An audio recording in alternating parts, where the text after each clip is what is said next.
أعوذ بالله من الشيطان الرجيم.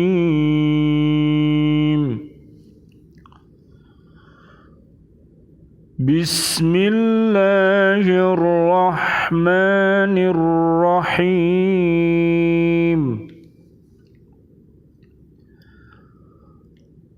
الرجال قوامون على النساء بما فضل الله بعضهم على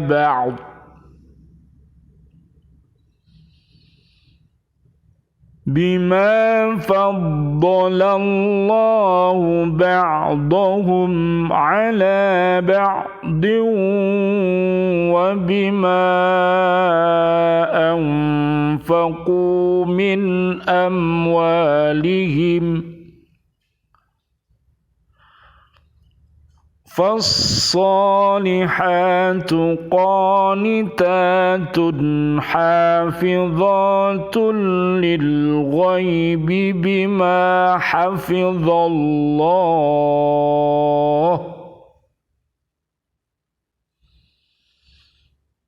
واللاتي تخافون نشوزهن فعظوهن واهجروهن في المضاجع واضربوهن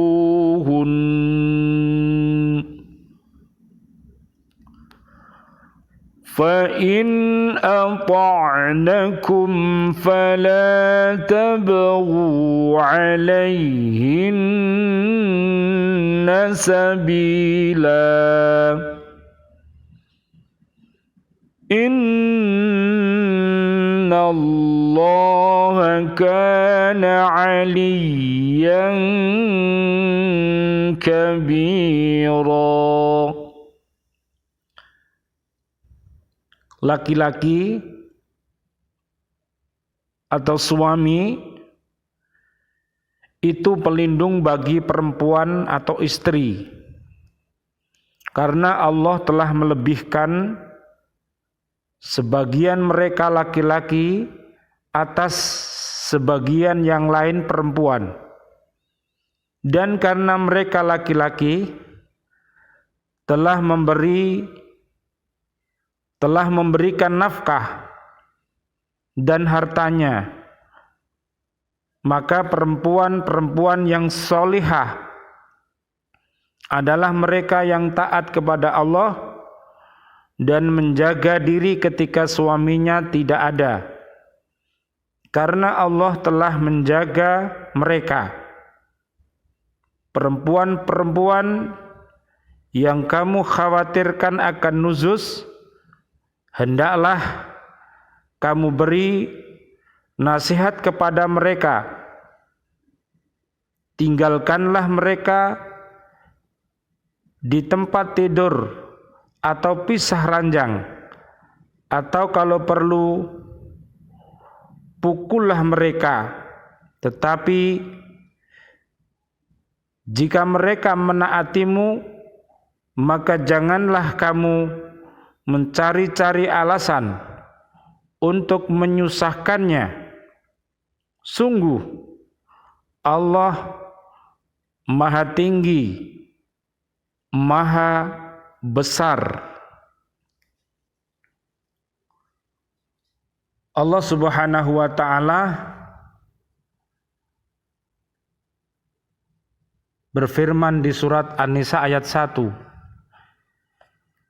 Ya ayyuhan nasu taqu rabbakumul ladzi khalaqakum min nafsin wahidatin wa khalaqa minha zawjaha wa batha minhuma rijalan katsiran wa nisaa wattaqullaha alladzi tasaaluna bihi wal arham innallaha kana 'alaikum raqiba.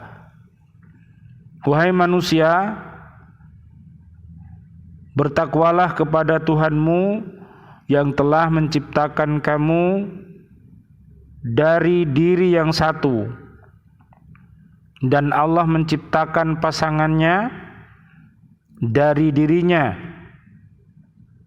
dan dari keduanya Allah memperkembangbiakkan laki-laki dan perempuan yang banyak. Bertakwalah kepada Allah yang dengan namanya kamu saling meminta, dan peliharalah hubungan kekeluargaan. Sesungguhnya Allah selalu menjaga dan mengawasimu.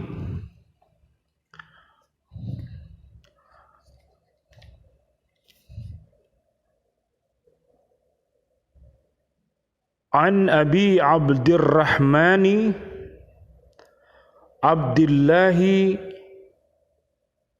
bin Umar bin al-Khattab radhiyallahu anhuma qala sami'tu Rasulullah sallallahu alaihi wasallam yaqul bunyal islamu ala khamsin syahadati alla ilaha illallah wa anna Muhammadar Rasulullah wa iqamis salati wa ita'iz zakati wa hajjil baiti wa shaumi ramadana rawahul Bukhari wa Muslim.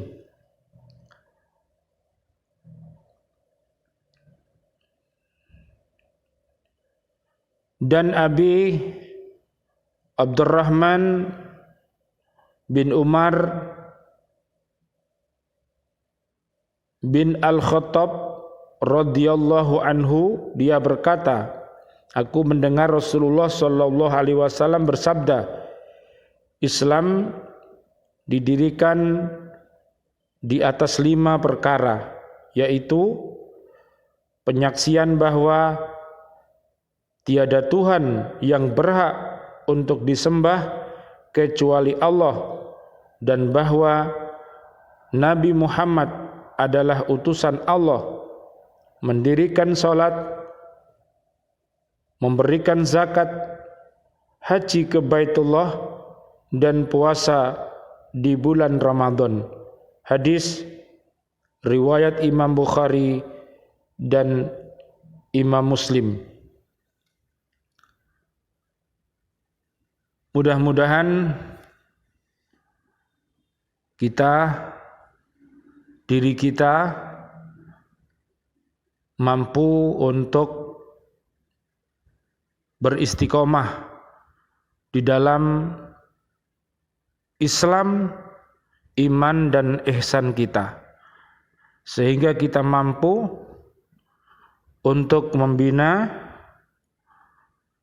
keluarga yang sakinah, mawaddah, warahmah, sebagaimana firman Allah di surat Ar-Rum ayat 21.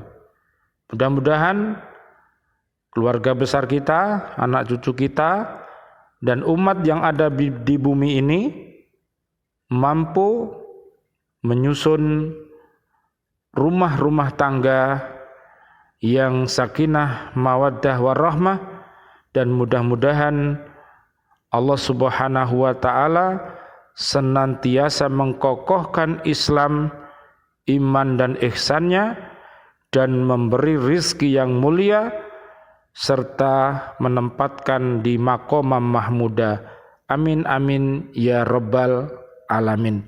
Sebagaimana terdapat di surah Al-Anfal ayat 1 sampai 4, dan maqamah mahmudah, seorang istri, seorang suami, seorang anak dan cucu hendaknya yaitu melaksanakan salat tahajud.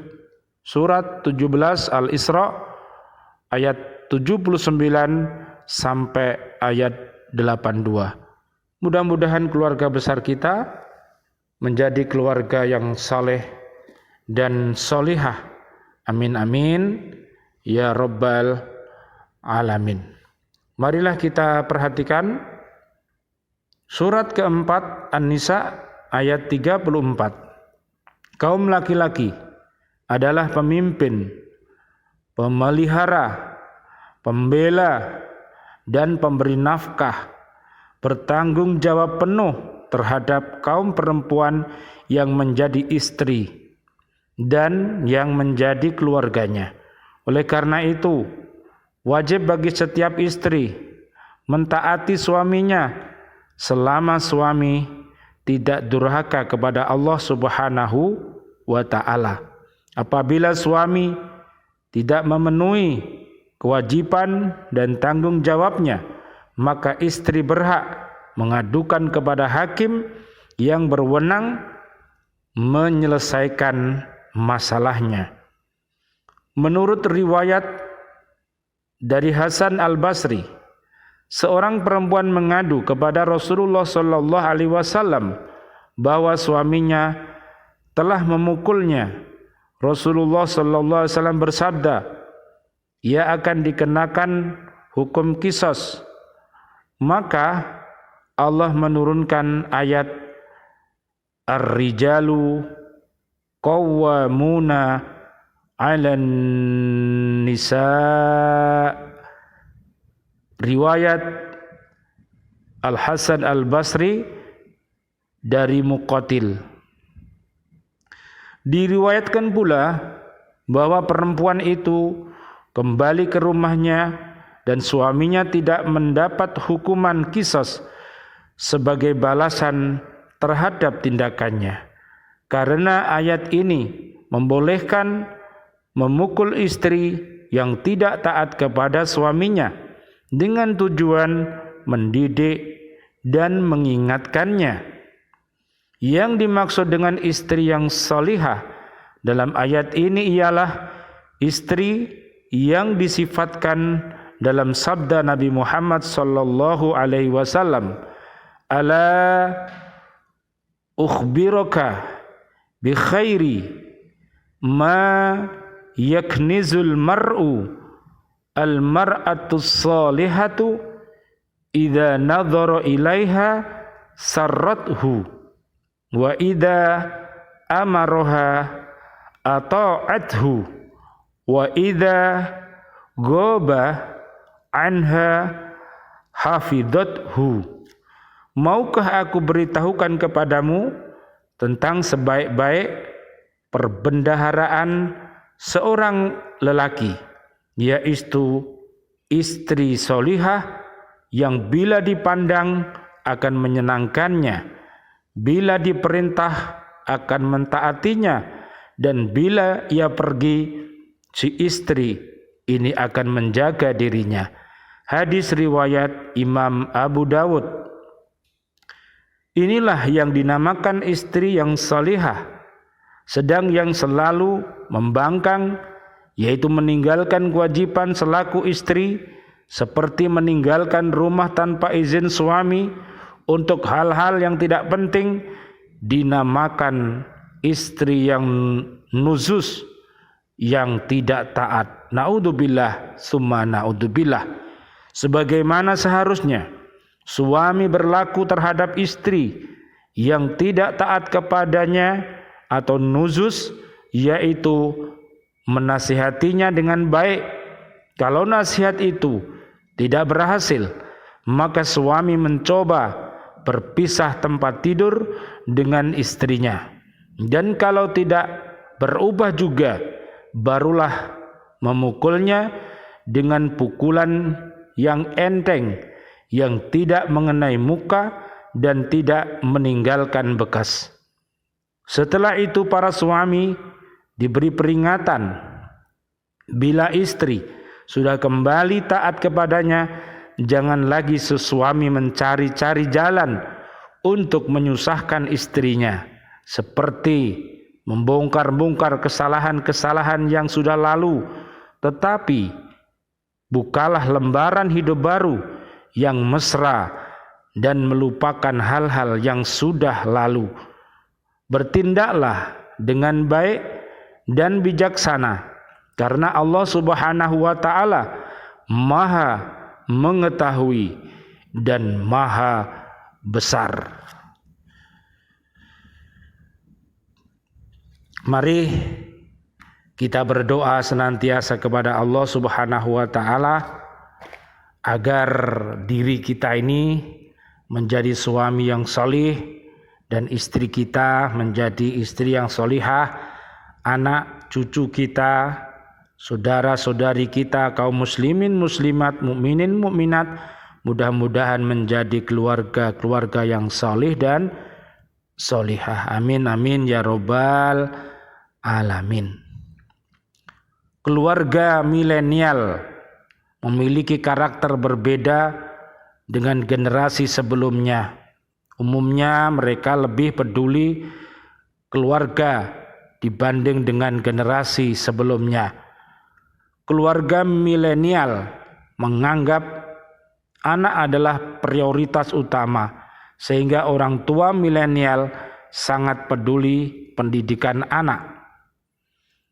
Keluarga milenial memilih corak interaksi suami istri yang sejajar. Orang tua generasi sebelumnya biasa memisahkan peran ibu sebagai pengasuh anak dan ayah sebagai tulang punggung keluarga. Sedangkan mayoritas ibu milenial ikut bekerja dan mayoritas ayah milenial menyatakan memiliki tanggung jawab yang sama dengan mengasuh anak. Ayah dan ibu milenial mau belajar dari mana saja, maka bisa memanfaatkan media sosial untuk menimba pengetahuan pengasuhan anak. Pilihan medsos orang tua milenial adalah Instagram, YouTube, WA, dan lain sebagainya.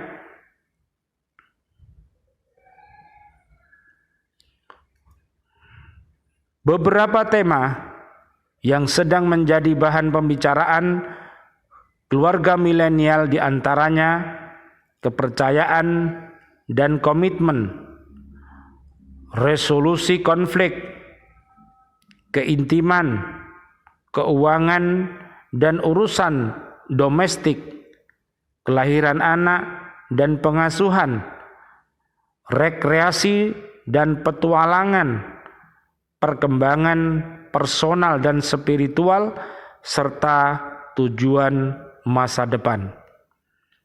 Melihat karakteristik keluarga milenial dan tema-tema penting yang sering menjadi bahan pembicaraan, ada 6 prinsip yang perlu diperhatikan agar komunikasi dalam keluarga berjalan lancar. Mudah-mudahan dengan 6 wasilah kita ini, kita menjadi keluarga yang sakinah, mawaddah, warahmah. Yang pertama, nyaman dan melegakan. Al-Quran mengarahkan pasangan suami istri saling berinteraksi dan berkomunikasi dengan positif pada perintah wa'ashiruhunna bil ma'ruf dalam surat An-Nisa ayat 19. Kata bil ma'ruf bermakna baik, patut, dan menyenangkan. Pada dasarnya, suami istri adalah sepasang kekasih yang saling mencinta. Karena itu, komunikasi di antara mereka menjadi nyaman dan melegakan karena bermuatan cinta. Suami istri diibaratkan sebagai pakaian melekat dalam tubuh intim tetapi melegakan. Yang kedua, lemah lembut. Keluarga milenial dinyatakan menyukai gaya komunikasi yang egaliter. Oleh karena itu, komunikasi hendaknya dilakukan dengan penuh kelembutan. Tidak ada kekerasan, intimidasi, dan paksa memaksa dalam berkomunikasi. Al-Quran mengarahkan kita selalu berlaku lemah lembut, berinteraksi, dan berkomunikasi. Maka disebabkan rahmat Allah lah kamu berlaku lemah lembut terhadap mereka. Sekiranya kamu bersikap keras, lagi berhati kasar, tentulah mereka menjauhkan diri dari sekelilingmu. Karena itu, maafkanlah mereka, mohonkanlah ampun bagi mereka, dan bermusyawarahlah dengan mereka dalam urusan itu. Kemudian apabila kamu telah membulatkan tekad, maka bertawakallah kepada Allah. Sesungguhnya Allah menyukai orang-orang yang bertawakal kepadanya. Surat Ali Imran ayat 159. Yang ketiga, empati. Komunikasi akan nyaman dan melegakan apabila disertai empati.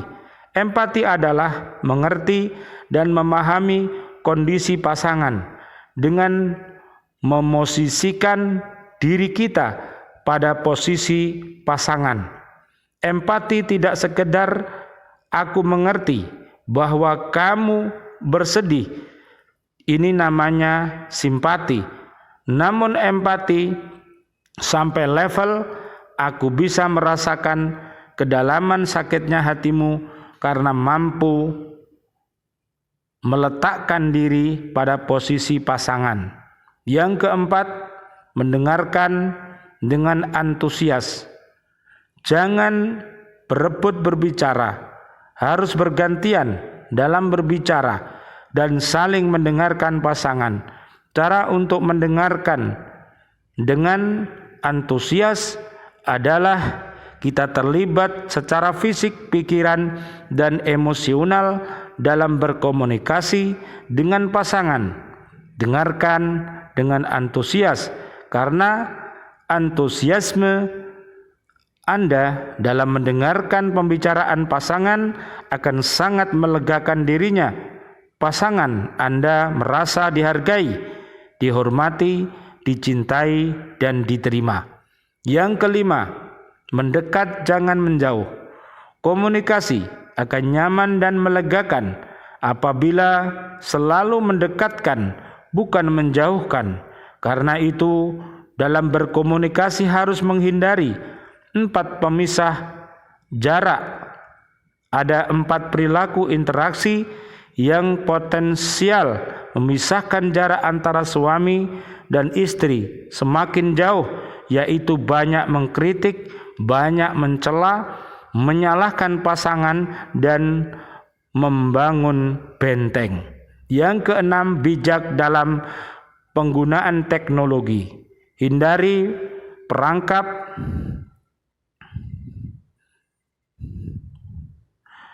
atau kepompong teknologi. Suami istri sibuk dengan gawainya sehingga tidak sempat berkomunikasi tatap muka. Mereka bertemu tetapi tidak pernah ngobrol. Keluarga yang seperti ini akan mudah stres. Teknologi yang seharusnya mendekatkan malah menjauhkan. Bijaklah menggunakan teknologi, miliki,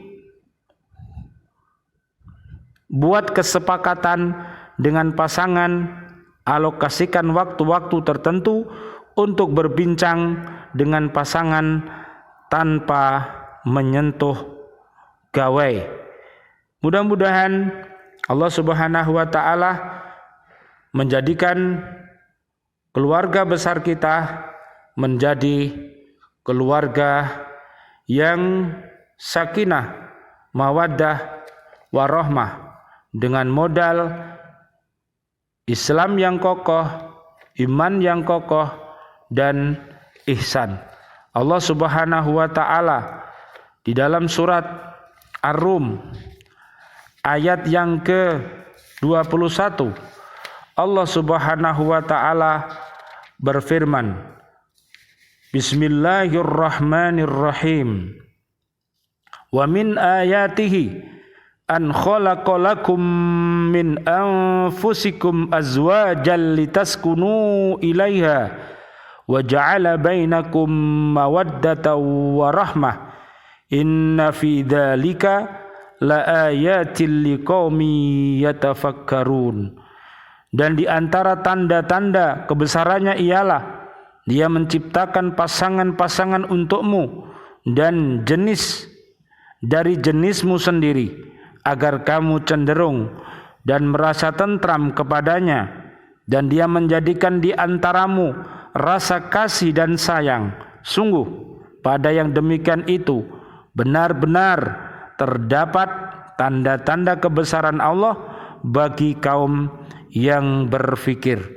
Mudah-mudahan Allah Subhanahu wa taala senantiasa menjaga diri kita dan juga keluarga besar kita dan umat ini untuk senantiasa berada di jalan yang benar. Amin, amin, ya Rabbal Alamin. Marilah kita berdoa. Bismillahirrahmanirrahim. Rabbana hablana min azwajina wa dzurriyyatina qurrata a'yun waj'alna lil muttaqina imama waj'alna lil muttaqina imama waj'alna lil muttaqina imama. Dan orang-orang yang berkata, ya Tuhan kami, anugerahkanlah kepada kami pasangan kami dan keturunan kami sebagai penyenang hati kami, dan jadikanlah kami pemimpin bagi orang-orang yang bertakwa. Amin, amin ya Rabbal Alamin. Wal afu minkum. Wassalamualaikum warahmatullahi wabarakatuh. Waalaikumsalam warahmatullahi wabarakatuh.